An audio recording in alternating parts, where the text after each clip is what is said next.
Matius pasal 6. Hal memberi sedekah. Ingatlah, jangan kamu melakukan kewajiban agamamu di hadapan orang, supaya dilihat mereka. Karena jika demikian, kamu tidak beroleh upah dari Bapamu yang di surga. Jadi apabila engkau memberi sedekah, janganlah engkau mencanangkan hal itu, seperti yang dilakukan orang munafik di rumah-rumah ibadat dan di lorong-lorong, supaya mereka dipuji orang. Aku berkata kepadamu, sesungguhnya mereka sudah mendapat upahnya. Tetapi jika engkau memberi sedekah, janganlah diketahui tangan kirimu apa yang diperbuat tangan kananmu. Hendaklah sedekahmu itu diberikan dengan tersembunyi, maka Bapamu yang melihat yang tersembunyi akan membalasnya kepadamu. Hal berdoa. Dan apabila kamu berdoa, janganlah berdoa seperti orang munafik. Mereka suka mengucapkan doanya dengan berdiri dalam rumah-rumah ibadat dan pada tikungan-tikungan jalan raya, supaya mereka dilihat orang. Aku berkata kepadamu, sesungguhnya mereka sudah mendapat upahnya. Tetapi jika engkau berdoa, masuklah ke dalam kamarmu, tutuplah pintu, dan berdoalah kepada Bapamu yang ada di tempat tersembunyi. Maka Bapamu yang melihat yang tersembunyi akan membalasnya kepadamu. Lagi pula dalam doamu itu janganlah kamu bertele-tele, seperti kebiasaan orang yang tidak mengenal Allah. Mereka menyangka bahwa karena banyaknya kata-kata doanya akan dikabulkan. Jadi janganlah kamu seperti mereka, karena Bapamu mengetahui apa yang kamu perlukan sebelum kamu minta kepadanya.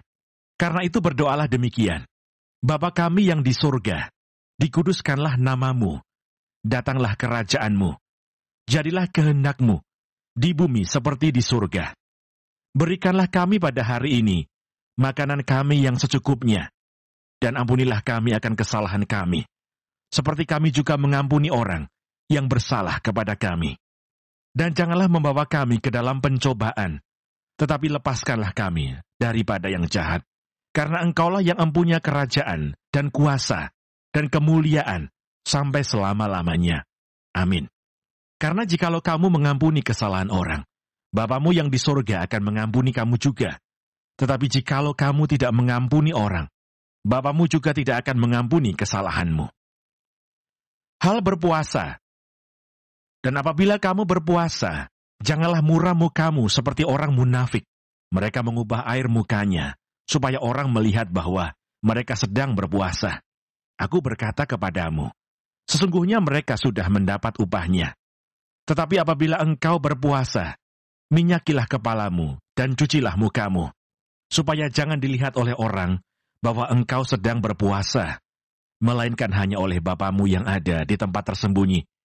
Maka Bapamu yang melihat yang tersembunyi akan membalasnya kepadamu. Hal mengumpulkan harta. Janganlah kamu mengumpulkan harta di bumi. Di bumi ngengat dan karat merusakkannya, dan pencuri membongkar serta mencurinya. Tetapi kumpulkanlah bagimu harta di surga. Di surga, ngengat dan karat tidak merusakkannya, dan pencuri tidak membongkar serta mencurinya. Karena di mana hartamu berada, di situ juga hatimu berada. Mata adalah pelita tubuh. Jika matamu baik, teranglah seluruh tubuhmu. Jika matamu jahat, gelaplah seluruh tubuhmu. Jadi jika terang yang ada padamu gelap, betapa gelapnya kegelapan itu. Tak seorang pun dapat mengabdi kepada dua tuan. Karena jika demikian, ia akan membenci yang seorang dan mengasihi yang lain. Atau ia akan setia kepada seorang dan tidak mengindahkan yang lain. Kamu tidak dapat mengabdi kepada Allah dan kepada Mamon. Hal kekhawatiran. Karena itu aku berkata kepadamu, janganlah khawatir akan hidupmu, akan apa yang hendak kamu makan atau minum. Dan janganlah khawatir pula akan tubuhmu, akan apa yang hendak kamu pakai. Bukankah hidup itu lebih penting daripada makanan, dan tubuh itu lebih penting daripada pakaian? Pandanglah burung-burung di langit yang tidak menabur, dan tidak menuai, dan tidak mengumpulkan bekal dalam lumbung, namun diberi makan oleh Bapamu yang di surga. Bukankah kamu jauh melebihi burung-burung itu? Siapakah di antara kamu yang karena kekhawatirannya dapat menambahkan sehasta saja pada jalan hidupnya? Dan mengapa kamu khawatir akan pakaian? Perhatikanlah bunga bakung di ladang, yang tumbuh tanpa bekerja dan tanpa memintal. Namun aku berkata kepadamu, Salomo dalam segala kemegahannya pun tidak berpakaian seindah salah satu dari bunga itu. Jadi jika demikian Allah mendandani rumput di ladang, yang hari ini ada dan besok dibuang ke dalam api, tidakkah Ia akan terlebih lagi mendandani kamu, hai orang yang kurang percaya? Sebab itu, janganlah kamu khawatir dan berkata, apakah yang akan kami makan? Apakah yang akan kami minum? Apakah yang akan kami pakai? Semua itu dicari bangsa-bangsa yang tidak mengenal Allah.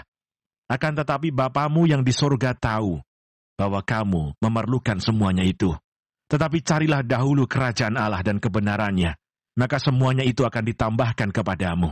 Sebab itu, janganlah kamu khawatir akan hari besok, karena hari besok mempunyai kesusahannya sendiri. Kesusahan sehari cukuplah untuk sehari.